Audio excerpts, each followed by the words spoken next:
दोस्तों मैं पंकज सर स्वागत करता हूं अपने YouTube channel math classes by Pankaj sir में। दोस्तों हम लोग वरदान पीडीएफ का इंटीजर चैप्टर चल रहा था और इंटीजर चैप्टर में हम लोग लगभग 8 नंबर क्वेश्चन तक सभी को हल कर चुके थे पार्ट बाय पार्ट। आज इंटीजर चैप्टर का लास्ट वीडियो है ये। तो दोस्तों अभी तक आपने वरदान पीडीएफ यदि प्राप्त नहीं किया तो देखिए नीचे मेरा नंबर लिखा रहा है, उस पर आपको पेमेंट करने हैं और आपको पीडीएफ व्हाट्सएप के द्वारा प्राप्त हो जाएगा। पेमेंट करने के बाद आप स्क्रीनशॉट भेजिएगा, उसके बाद आपको पीडीएफ प्राप्त हो जाएगा। तो चलिए दोस्तों हम लोग इंटीजर चैप्टर का नेक्स्ट क्वेश्चन 9वां नंबर का जो क्वेश्चन था उसको हल करने वाले हैं। लेकिन वो क्वेश्चन को हल करने से पहले आपको कुछ सीखना पड़ेगा, कुछ प्रॉपर्टीज आपको याद करने पड़ेंगे। देखिए इंग्लिश सही पढ़ा रहे हैं, थोड़ा सा लाइफ में इंग्लिश भी झाड़ दिया कीजिए। यदि सक्सेस करना है तो अपने पर्सनालिटी को डेवलप करना है तो कुछ कुछ ऐसे भी पॉइंट मैथ में रहते हैं जिसको इंग्लिश से ही पढ़ना सबसे बेटर रहता है। ठीक है, तो सबसे पहले हम लोग क्या पढ़ेंगे, क्लोजर प्रॉपर्टी किसे कहते हैं। आज का वीडियो बहुत ही बेसिकली कॉन्सेप्ट के मायने से बहुत ही मस्त इंपॉर्टेंट रहने वाला है। आज का वीडियो आप जब छोड़िएगा तो आपके बेसिक कॉन्सेप्ट काफी वीक रह जाएंगे। सबसे पहला बात करते हैं कि क्लोजर प्रॉपर्टी किसे कहते हैं। बोला क्या, if x by y and r by s. इसका मतलब समझिएगा, एक्स बाय वाई का मतलब हो गया मान लीजिए 2/3, ठीक है, यानी 2/3। एंड आर बटे एस का मतलब समझ लीजिए नेक्स्ट अलग कुछ ले लीजिए, मान लीजिए यहाँ से 5 बटे कितना ले लेते हैं, 7 ले लेते हैं। ठीक है, are two rational number. Rational number मतलब क्या हो गया, परिमेय संख्या। रेशनल नंबर मतलब क्या हो गया, परिमेय संख्या, यानी कि जिसको हम पी बटा क्यू के रूप में लिख सकते हैं और एचसीएफ कितना आना चाहिए, 1 number. Then their product x by y, यानी एक्स बाय वाई ये हो गया, इंटू आर बाय एस यानी क्या हो गया 5/7 इज इक्वल टू, देखिए ये और ये मल्टीप्लाई हो जाएगा, is also a rational number कहला जाता है। यानी यही क्लोजर प्रॉपर्टी का डिफिनेशन हो गया। अभी जब क्वेश्चन हल करवाएंगे तो आपको काफी आसानी से समझ में हर चीज आएगा। इसके बाद आते हैं नेक्स्ट जो आपका प्रॉपर्टी दिया है, कॉम्यूटेटिव प्रॉपर्टीज। ठीक है, if x by y and r by s, इसका मतलब आपको समझा दिया अभी लिख के। ठीक है, are two rational number then their product is any order of multiplication is the same. ठीक है, अब यहाँ से समझिएगा, जैसे एक्स बटे वाई लिखे, मान लीजिए यहाँ पे 2/3 लिखे और यहाँ पे 5/7 लिखे। ठीक है, अब यदि देखिएगा यहाँ से आपको समझा रहे हैं, मान लीजिए यहाँ पे 2/3 लिखे, इंटू क्या लिख देते हैं, 5 क्या लिख देते हैं 7। ठीक है, अब इसी को क्या करते हैं, सबसे पहले 5/7 को लिख देते हैं और इंटू इधर क्या लिख देते हैं 2/3। तो देन इक्वल टू क्या हो जाएगा, 5 इंटू 2 दे देगा और 7 इंटू क्या दे देगा, 3 दे देगा। बस इसी को क्या बोलते हैं, कम्यूटेटिव प्रॉपर्टीज कहते हैं। ठीक है, अब बात करते हैं क्या, एसोसिएटिव प्रॉपर्टीज। देखिए आपका बेसिक कॉन्सेप्ट नहीं रहेगा, आप नहीं सकोगे बनाने। बेसिक कॉन्सेप्ट रहेगा आपका, हर चीज क्लियर रहेगा। बोला if x by y, u by v and r by s, इसका मतलब हो गया कि जो रेशनल नंबर लेना है ये तीनों अलग रहेंगे। इसका मतलब क्या हो गया, x by y, u by भी और क्या बोला आर बाय एस, यानी तीनों अलग अलग रहेंगे। जैसे दोनों अलग अलग वहां पे लेके दिखाए उसी प्रकार ये तीनों अलग है। Are three rational number then their product is any order of multiplication is same. जिसे हम क्या करते हैं, एक बार ले लेते हैं क्या, एक्स बटे वाई इंटू क्या करते हैं यू बाय भी और आर बटे एस को बाहर कर लेते हैं। मान लीजिए इसका एक एग्जाम्पल ले लेते हैं, मान लीजिए 2/3 ले लिए, 2/3 और यहाँ पे ले लिया आपका कितना 5/7। ठीक है, और यहाँ पे और अलग कुछ ले लेते हैं, मान लीजिए यहाँ पे ले लेते हैं 3 बटे ले लेते हैं 4। ठीक है, ये ले लिए। अब इतना बराबर यदि, अब यहाँ से क्या किया है कि u बटे भी किया, यानी u बटे भी यानी 5 बटे क्या किया 7 किया और r बटे s जो बाहर था उसको साथ में ले लिया। ठीक है, और ये x बटे y यानी फर्स्ट वाला जो था उसको बाहर कर दिया, इज इक्वल टू, यदि ये, अब यहां से देखिएगा, अब यहां से क्या कर दिया, अगला अगला स्टेप आपका क्या कर दिया वो चीज समझिएगा। आर बटे एस ले लिया, तो आर बटे एस कितना था मेरा 3/4 था। एक्स बटे वाई क्या था मेरा 2 बटा कितना था 3 था। ठीक है, और इंटू यू बटे भी, यू बटे भी मेरा कितना था, तो आप बोलिएगा सर यू बटे भी 5/7 था। ये तीनों इस यहाँ पे मल्टीप्लाई कीजिए, यहाँ भी हल कीजिए और यहाँ भी हल कीजिए, तीनों जगह यहाँ भी हल कीजिए, यहाँ भी हल कीजिए और यहाँ भी, तीनों जगह हल कीजिए, देखिएगा एक ही आंसर आएगा। इसी को एसोसिएटिव प्रॉपर्टीज कहा जाता है। ठीक है, अब आते हैं मल्टीप्लिकेटिव इनवर्स। मल्टीप्लिकेटिव इनवर्स किसको कहते हैं, इसको पहले ध्यान से समझते हैं दोस्त। ठीक है, आप यदि बेसिक कॉन्सेप्ट नहीं लेते हो तो आपका कोई चीज भी क्लियर नहीं होगा। जैसे बोला if x by y is a rational number then the product of this rational number and its multiplicative inverse x y by x is 1। यानी क्या आपको हम यहाँ से बात कर रहे हैं, क्या 5 बटे लिखे, मान लीजिए 7 बटे लिख दिए 5। अब इसका क्या करते हैं, सबसे पहले इनवर्स करते हैं। क्या करते हैं, इनवर्स। इनवर्स का मतलब क्या हो जाता है कि अंश वाला हर वाला अंश में, यानी क्या बोलता है इसको, रेसिप्रोकल कर दिए। अब देखिएगा कि इसका जब हम लोग जब इन्वर्स कर देते हैं और इसका जब मल्टीप्लिकेशन कर देते हैं, ठीक है, तो इसका कैलकुलेशन करने के बाद यदि 1 आ जाता है तो मल्टीप्लिकेटिव इन्वर्स कहा जाता है। ठीक है, अब प्रॉपर्टीज ऑफ जीरो, इसका मतलब क्या है, इसका मतलब समझिएगा। देखिए हम बार बार बता रहे हैं, आज वीडियो छोड़ के जाइएगा, आप थोड़ा सा देख के जाइएगा, आप पछताइएगा।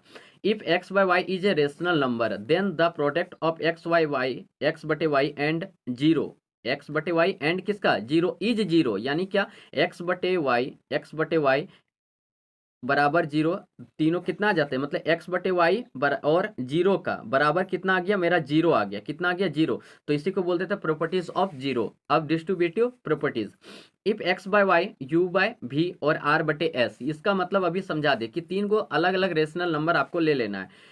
Are three rational number, then एक रेशनल नंबर मतलब क्या हो गया, परिमेय संख्या, रेशनल नंबर मतलब क्या हो गया, परिमेय संख्या number, then x by y, फिर उसी प्रकार क्या देखे एक्स बटे वाई को बाहर कर दिया, यू बटे भी प्लस आर बटे एस को एक साथ रखा, तो इसका देखिएगा एक्स बटे वाई को अंदर करेंगे तो इसके साथ मल्टीप्लाई होगा, तो एक्स यू हो गया बटे क्या हो गया, वाई वाला नीचे वाई भी हो जाएगा, वाई भी हो गया, प्लस क्या हो गया एक्स आर हो गया।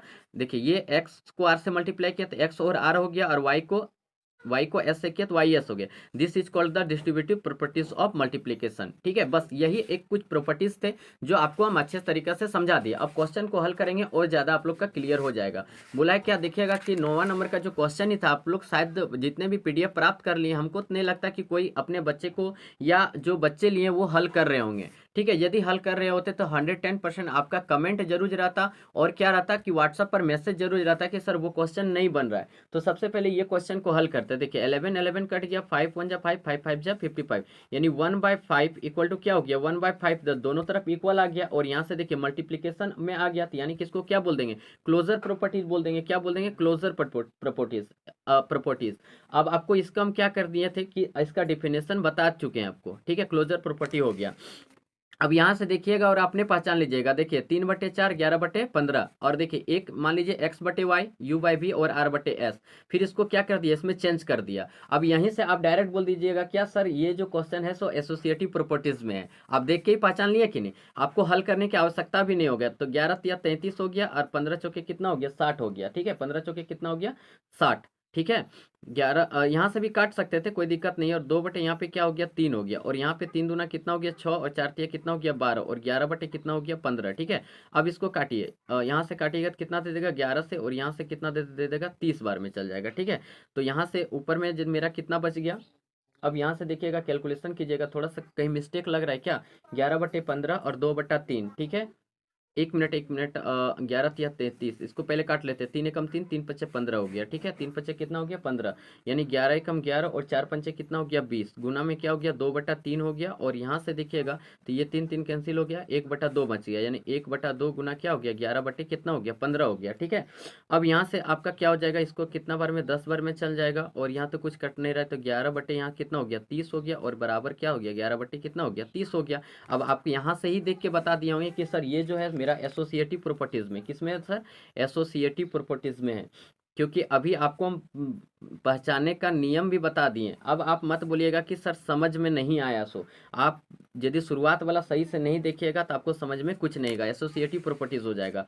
अब यहाँ से आप बोलिएगा ना कि सर ये सब क्वेश्चन तो बड़ा इजी क्वेश्चन लग रहा है, बहुत ही मस्त लग रहा है। अब यहाँ से पूछे 7 1 जा 7, और यहाँ कितना हो गया, 18 हो गया, और यहाँ 7 बाई कितना हो गया, 18, 1 से मल्टीप्लाई हो गया, इसलिए मल्टीप्लिकेटिव प्रॉपर्टीज में आ जाएगा। इसमें किस में आ जाएगा, मल्टीप्लिकेटिव प्रॉपर्टीज में आ जाएगा। ठीक है, मल्टीप्लिकेटिव प्रॉपर्टीज में आ जाएगा। ठीक है, अब आते हैं यहाँ से क्वेश्चन, यहाँ से आप देख पा रहे होंगे, देखिए इसको मान लीजिए एक्स मान लीजिए, इसको मान लीजिए वाई, इसको मान लीजिए यू, और इसको मान लीजिए बी। ठीक है, तो एक बार देखिए इसको क्या लिखा है, एक्स बटे वाई में लिखा है, और इंटू क्या लिखा है, यू बटे भी लिखा है। अब इसी को क्या कर दिया, यू बटे भी कर दिया, और इंटू क्या कर दिया, एक्स बटे वाई।